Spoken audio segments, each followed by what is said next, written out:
अगर रात के वक्त आपकी टांगों में बेचैनी होती है और आपको टांगों में ऐसे महसूस होता है जैसे कीड़े चल रहे हैं, पानी भरा हुआ है और हर वक्त आप अपनी टांगों को हरकत देते रहते हैं और रात के वक्त सोते हुए भी आपकी टांगों में मुख्तलिफ तरह की हरकत होती हैं, तो हो सकता है आपको एक बीमारी हो जिसको रेस्टलेस लेग सिंड्रोम कहते हैं। ये एक बहुत कॉमन बीमारी है, एक सिंड्रोम है जो बहुत ज्यादा लोगों के अंदर होता है। इसकी बहुत सारी वजूहात भी हैं, वो डॉक्टर हेरा आपको बताएंगी कि क्या वजूहात हैं जिसकी वजह से रेस्टलेस लेग सिंड्रोम होता है। बिल्कुल ठीक कहा आपने शोएब।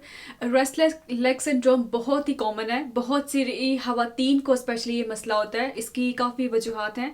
अगर आप में आयरन की कमी है, ठीक है, या जिन लोगों में फैमिली हिस्ट्री होती है, या जिन लोगों में कोई क्रोनिक प्रॉब्लम चल रहा होता है, अगर किसी को गुर्दे का मसला है, जिगर का मसला है, दिल का मसला है, जिसकी वजह से खून की कमी हो जाती है, आयरन की कमी हो जाती है, तो इसकी वजह से आपकी टांगों में एक बेचैनी रहती है। जब रात को आप सोते हैं ना, तो इतनी अजीब कैफियत होती है कि आपका दिल करता है कि आप या तो टांगों को दबाएं या उसको मूव करें या आप उठ के चलना शुरू कर दें, क्योंकि आपको उस दर्द के साथ नींद ही नहीं आती।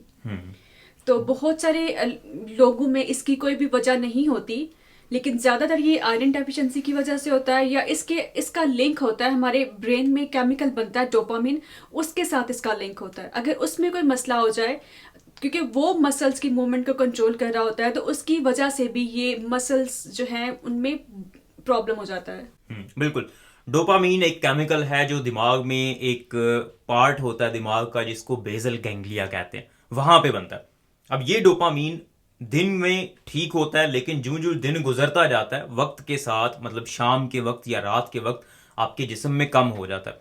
तो जिसमें जितना ज्यादा कम होगा डोपामीन, उसके मसल्स जितने भी, ये टांगों के स्पेशली मसल्स, वो उस तरह से कंट्रोल में नहीं रहेंगे दिमाग के। और जब वो कंट्रोल में नहीं रहते तो वो ऐसे ही हरकत करते रहते हैं और आपको ऐसे दिल कर रहा होता है आपका कि बार बार आप अपनी टांगों को हिलाएं। और फिर ट्विचिंग मूवमेंट्स भी होती हैं, मतलब आपके ध्यान में नहीं होता, आप खुद नहीं कर रहे होते, लेकिन आपकी टांग एकदम से ऐसे थोड़ी सी हरकत कर देती है। इसको पीरियोडिक लिम्ब मूवमेंट भी कहते हैं। ये भी उसी डोपामीन की कमी की वजह से होता है। ये बहुत कॉमन है, बहुत सारे लोगों में इसका मसला होता है। और एक और वजह बीमारियां हैं, जो दूसरी बीमारियां हैं उसकी वजह से ये मसला हो सकता है, आपकी टांगों में बेचैनी हो सकती है। जैसे पार्किंसन जो रशे की बीमारी होती है, उसमें प्रॉब्लम, उसमें भी डोपामीन के साथ ही होती है, तो उसमें भी ये प्रॉब्लम हो सकता है। इसके अलावा शुगर के जो मरीज होते हैं, डायबिटीज, उनमें हो सकता है। जिनमें थायराइड एक गले के अंदर गदूद होती है, वो अच्छी तरह काम नहीं कर रही, उनके अंदर भी ये मसला हो सकता है। उसके अलावा इसके कुछ ट्रिगर फैक्टर्स हैं, मतलब ऐसी चीजें हैं जिनके करने से आपको ज्यादा मसला होगा। अगर आपको रेस्टलेस लेग सिंड्रोम है, मतलब आपकी टांगों में बेचैनी रहती है, तो आपको उन ट्रिगर फैक्टर्स को अवॉइड करना है। कौन से ट्रिगर फैक्टर्स हैं? स्मोकिंग, अगर आप सिगरेट स्मोकिंग करते हैं तो उससे ज्यादा हो जाता है, तो वो कम करें, छोड़ दें। कैफीन, कॉफी का इस्तेमाल, चाय का इस्तेमाल, स्पेशली रात के वक्त अगर आप करेंगे तो उसकी वजह से हो जाएगा। अगर आपको ये मसला है तो उसको छोड़ने से ये हल हो जाएगा। इसके अलावा अगर आप एक्सरसाइज नहीं करते, सेडेंटरी लाइफस्टाइल है आपका, आपकी नींद पूरी नहीं होती, आपका कोई पर्टिकुलर टाइम नहीं है कि मैंने इस टाइम सोना है और इस टाइम उठना है, तो उसकी वजह से भी ये मसला हो सकता है। अब अगर आपने रेस्टलेस लेग सिंड्रोम को ठीक करना है तो इन्हीं चीजों को आपने एड्रेस करना है। वो हिरा में बताएंगी कि कौन सी चीजें हैं जो हम कर सकते हैं जिससे रेस्टलेस लेग सिंड्रोम से बचा जा ये तो सकता है। आपको देखना होगा कि अगर आपकी सोने की रूटीन ठीक नहीं है, उसको ठीक करें। एक फिक्स टाइम होना चाहिए सोने का, फिक्स टाइम होना चाहिए उठने का।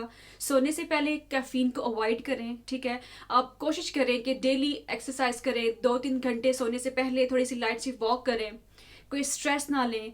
और अगर आप में खून की कमी है तो आप खून के टेस्ट किए जाते हैं जिसमें आयरन लेवल को चेक किया जाता है। तो बहुत सारी खवातीन में आयरन की कमी की वजह से भी दर्द होती है। तो अगर आपकी खवातीन आपको ये बताती है कि उनको रात को टांगों में दर्द होता है, तो इसको इग्नोर ना करें, क्योंकि ये बहुत ही बुरी कैफियत होती है। तो इसको सीरियसली लेना चाहिए। बिल्कुल। और प्रेगनेंसी में बहुत कॉमन है, स्पेशली थर्ड ट्राइमेस्टर में। वो तो हर हार्मोनल प्रॉब्लम हो जाता है। तो बिल्कुल। आपको इसका इलाज ढूंढना चाहिए। बिल्कुल। तो जो रिस्क फैक्टर्स बताए हैं वो सबसे पहले आपका डॉक्टर जब भी आप बताएंगे तो वो उन चीज़ों को रूल आउट करेगा कि खून की कमी तो नहीं है, आयरन की कमी तो नहीं है, थायराइड ग्लैंड ठीक तरह से काम कर रहा है, कोई और बीमारी तो नहीं है, शुगर का मसला तो नहीं है। जब वो चीज़ें रूल आउट हो जाएंगी तो फिर इसका हल सिंपली ट्रिगर फैक्टर्स को अवॉइड करें, नींद अपनी पूरी करें, स्लीप हाइजीन के ऊपर अपना जो है वो अबूर हासिल करें कि स्लीप हाइजीन क्या होती है, मतलब नींद आप अपनी कैसे बेहतर कर सकते हैं। तो एक फिक्स टाइम होना चाहिए, प्रॉपर स्लीप आपकी होनी चाहिए, और अंधेरा हो जब भी आप सो रहे हैं, ठीक है, शोर शराबे वाली जगह पे ना सोएं, कोशिश करें। तो इस तरह से आप इसको इम्प्रूव कर सकते हैं, बेहतर कर सकते हैं, और आपकी अलामात कम से कम हो जाएंगी। कुछ लोग होते हैं जिनमें आप ये सारी चीज़ें कर भी लेते हैं, लेकिन फिर भी बहुत शदीद किस्म की ये आप में सेंसेशंस होती हैं, जैसे टांगों में पानी पड़ा हुआ है और उनको उनसे सोया नहीं जाता इस वजह से। तो उन लोगों के लिए कुछ दवाइयाँ होती हैं, ये डोपामीन जो मैंने आपको केमिकल बताया, तो इसके एगोनिस्ट मिलते हैं, डोपामीन एगोनिस्ट उनको कहते हैं। ये आप खुद से नहीं ले सकते, इनके बहुत सारे साइड इफेक्ट्स हैं, बहुत पोटेंट मेडिकेशन है, इसलिए हमेशा डॉक्टर से बात करें। डॉक्टर अगर समझेगा कि आपको इनकी ज़रूरत पड़ सकती है या ज़रूरी है आपके लिए, ओनली देन आपने ये दवाइयाँ लेनी है। अदरवाइज ये दवाई आप खुद से कभी भी ना लें।